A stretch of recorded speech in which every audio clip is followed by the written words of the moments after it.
Hi, I'm Claire. I'm the MS Centre dietitian.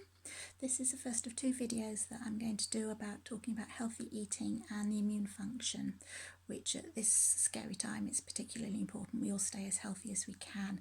So rather than you sitting looking at me for the next few minutes, I've prepared some slides, so I'm going to talk about them and hopefully you'll find it useful. So there are four main ways that nutrition can affect the immune system.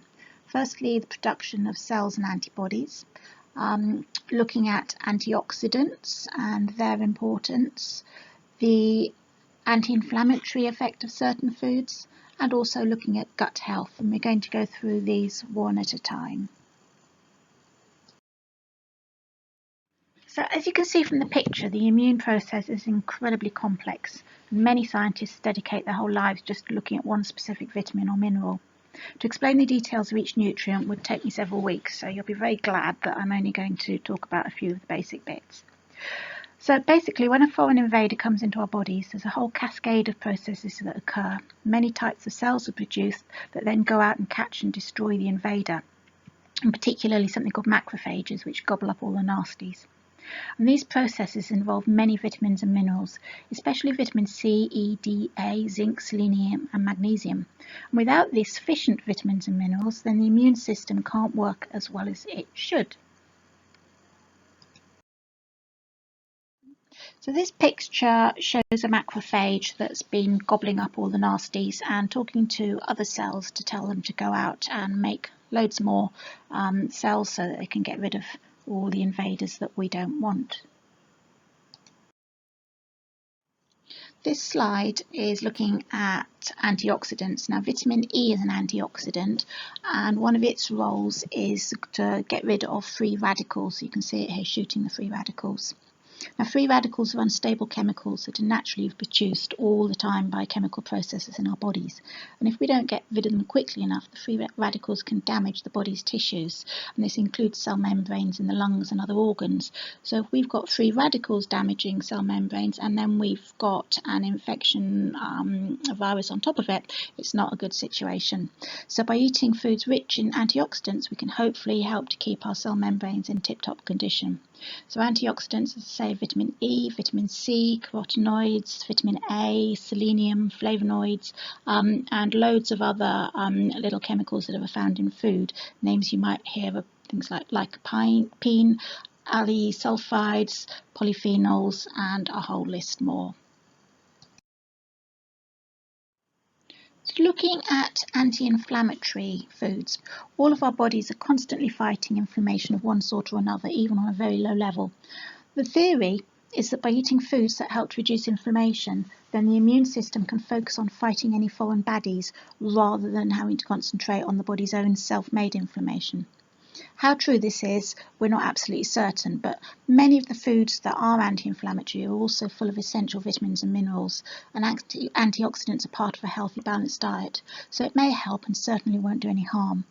There's also some research looking at particular foods, specifically mushrooms, avocados and turmeric as having anti-inflammatory properties, although there's no definite conclusions at present and we don't know how much you'd need to eat, but eating mushrooms and avocados is always a good thing.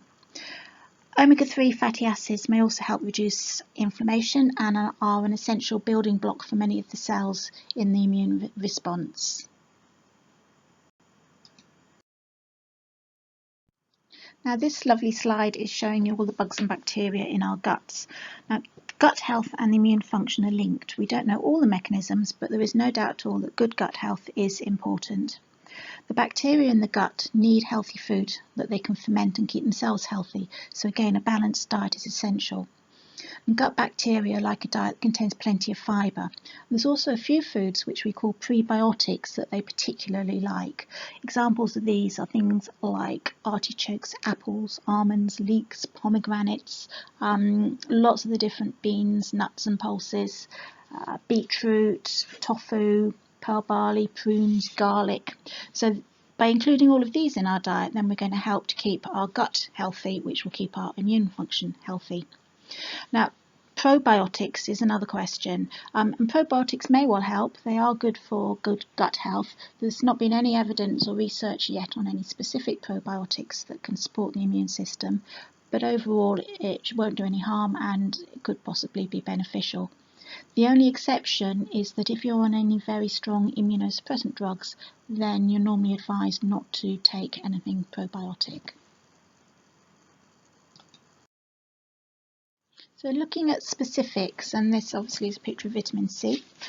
Good sources include the citrus fruits that we know about, but also kiwi fruit is very rich, peppers, tomatoes, green leafy vegetables, and you can get vitamin C enriched squash. So what does vitamin C do? Well, it's essential in keeping cells healthy, which again protects the damage from unwanted bugs, particularly the cells in the lungs. It's also essential for macrophages to work properly, and if we think about that picture, that's the cells that go out and gobble up all the nasty bugs that get in the body. Vitamin E is also essential. Good sources are nuts and seeds, especially almonds and sunflower seeds, and any oils that have been made from these seeds. Vitamin E is an antioxidant, which helps to mop up all the nasty free radicals as we've talked about and helps to keep cell membranes healthy. It's also essential for the body to make all the cells that are needed in the immune system. And of interest, vitamin E needs a friend vitamin C in order to work most efficiently. It also needs selenium as well. And we're going to talk about supplements a little bit later on, and you'll see why I've just mentioned that. Vitamin A and carotenoids are again they're antioxidants, and they're important in particularly the health of the lining of the cells in the gut, which again, as we've just said, will then have an effect on the immune function. Vitamin A is another vitamin that also needs a friend to work with. In this case, it's vitamin D. And good sources of vitamin A include your meat, your dairy products, oily fish, and then also your beta-carotene sources, which is your carrots, your dark green vegetables, and basically anything that's highly coloured.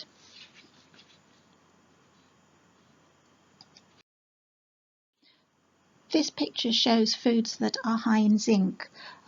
Zinc good sources include meat, eggs, seeds, especially pumpkin seeds, beans, pulses, and also fortified cereals. Breakfast cereals are brilliant because they're fortified with all sorts of things. If you're a vegetarian, then it can be harder for your body to absorb zinc because your diet's normally higher in something called phytates, and that reduces the amount of zinc that's absorbed. A good source though of zinc for vegetable source is sprouting seeds. So now's a good time maybe to get onto the internet and do a little bit of research and see about that and have a go at sprouting them. There's loads of information out there.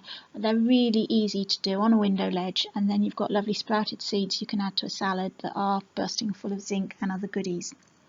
Selenium is another important mineral, and good sources for that again are your fish, particularly tuna, whole grains, vegetables. Depends a little bit on the selenium content of the soil they're grown in.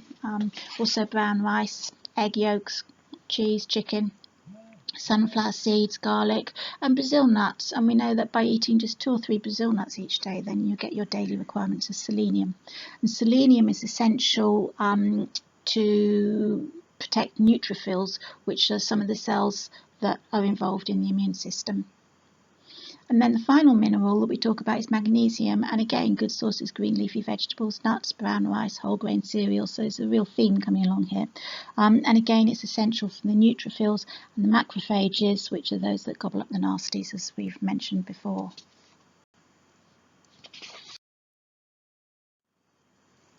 Omega-3 fatty acids are really important. They have a role in reducing inflammation as well as being good for heart health and general health.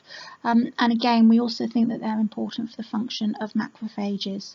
Good sources of omega-3s are obviously your oily fish, but if you don't eat fish, then things like walnuts, flaxseed, linseed, soy products, and the oils from any of these nuts and seeds as well are good to include.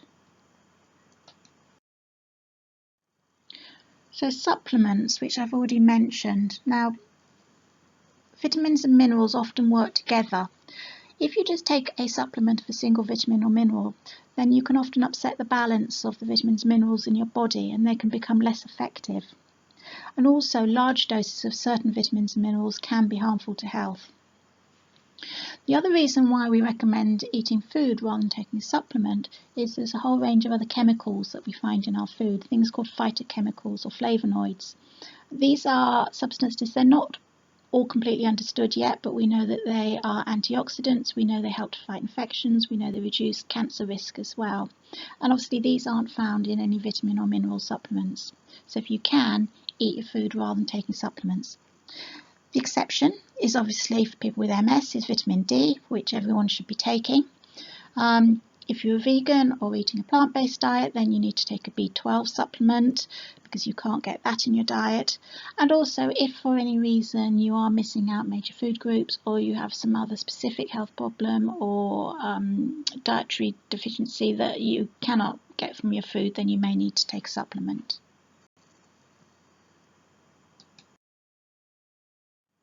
So that's the main things I wanted to say about healthy eating and nutrition and supporting the immune function. If you've got any questions, do feel free to email me. I only work part-time, so you might not get a response immediately, but I will get back to you, I promise.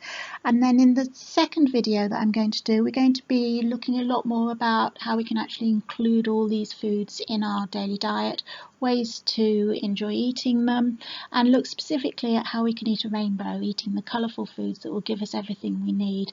And I think eating a rainbow is particularly poignant at the moment with the NHS and the NHS rainbow as well. So thank you for listening, and I hope that's been helpful, and I look forward to seeing you all again soon.